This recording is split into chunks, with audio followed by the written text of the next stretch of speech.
I love the fact that clouds have this kind of duality. They can be both quite negative and dark, and people say, you know, I've got a huge cloud looming over me, so they can be quite depressing, but also quite sort of fluffy and soft and positive. You know, you see the clouds in the sky and you feel like there is hope and potential. So I love that sort of duality with clouds, the fact that they're never permanent and always changing and fleeting. I try and create that within the work, this kind of metamorphosizing shape.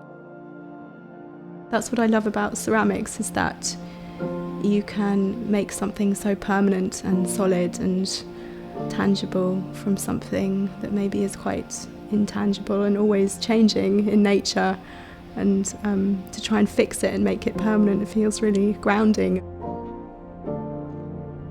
There are definitely other artists looking at strangeness in nature. I'm not unique in that way, but to me, I think I have to sometimes be quite brave to look at that side, because it's sometimes easier to try and make something that is pretty and classical, and to make something that does explore kind of a darker side in life or a stranger element in life is quite hard for me, but I enjoy it. It's where I have the most excitement, trying to make something look a bit strange or uncanny or bizarre.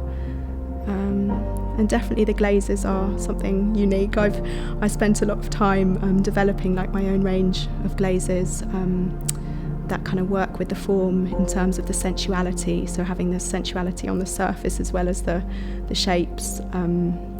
So thinking about textures and surfaces, so coarse and smooth and soft and shiny, and sometimes combining these together. So one part of the shape will be very shiny and glossy, and the other part will be quite rough and textured and look like it's been worn away or kind of beaten by the sea. Whenever a piece comes out of the kiln, I feel this piece will have a history that I might not know about. So that's what I hope will happen to my objects or my pieces, is that that they will go into a home and somebody will appreciate them, and then somebody else will appreciate them, and that the object will get passed down or passed through to different people through different generations, and somehow develop a life beyond the studio and that it was made in.